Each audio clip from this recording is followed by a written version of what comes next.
The devil does not need to tempt you anymore. Your own brain does it for him. You already know the thought I'm talking about.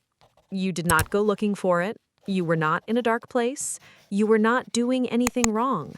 You were just living your life, and then there it was, that thought. The one that made you stop and go, where did that even come from? And the worst part? It came back. Same thought, different day, uninvited, again. And you rebuked it. You prayed. You told the devil to leave, and for a moment it went quiet. But it always comes back.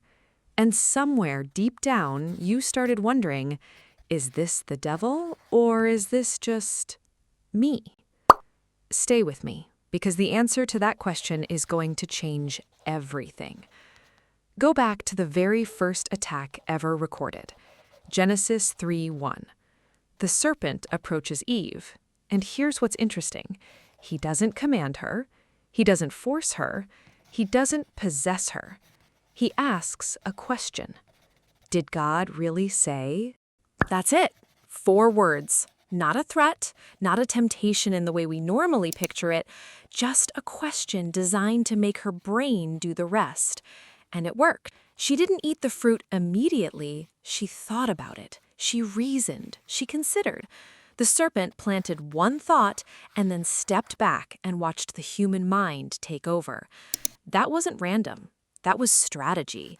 And here's what nobody tells you. He never stopped using it.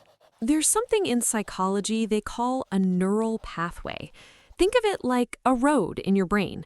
Every time you think a thought, any thought, your brain sends a signal down that road. And the more you travel that road, the smoother it gets. The faster the signal moves until eventually the road becomes a highway. And highways don't need a driver. They just run. No, seriously. Your brain, at a certain point, stops needing a trigger to fire a thought. The pathway is so deep, so grooved, so automatic that the thought just shows up. On its own, without invitation, without the enemy even being in the room. In psychology, they call this automaticity, the brain doing what it was trained to do without conscious permission. The enemy calls it finished. Now look at Proverbs 23:7. Most people read this verse in English, and it sounds simple. As a man thinks in his heart, so is he. But the Hebrew word here used for thinks is sha'ar. It doesn't just mean to think casually, it means to calculate, to act as a gatekeeper, to determine value based on what passes through repeatedly. So what Solomon was actually saying 3,000 years ago is this. Whatever thought pattern you allow to pass through your mind repeatedly will eventually define your reality, not your circumstances, not your past, the automated pattern of thought running through you right now. That's not motivation, that's a warning. Because if shame cuts both ways, and it does, then the thought the enemy planted and you kept entertaining is not just a thought anymore. It became your internal calculator. It's now deciding what you believe about yourself, about God, about whether any of this is even worth trying. He planted the seed once. Your brain grew the whole tree. So let me tell you exactly what happened. The enemy's most effective move was never possession. It was never dramatic. It was never the thing that looks evil in a movie. His most effective move was installation. Find the right lie, introduce it at the right moment, a moment of pain, rejection, failure, fear. Let the human brain do what it was designed to do. Repeat, reinforce, automate. And then walk away, because he doesn't need to stay. The brain took over. No, seriously, think about the thoughts that bother you most. The ones about your worth, your future, whether God actually hears you, whether you're too far gone, whether you'll ever actually change. Those thoughts don't feel like attacks. They feel like conclusions. That's how you know the installation worked. But here's what the enemy didn't count on. Isaiah 26:3. And this one people quote without knowing what it actually says. You will keep in perfect peace those whose minds are stayed on you. The word stayed, in Hebrew, it's samak.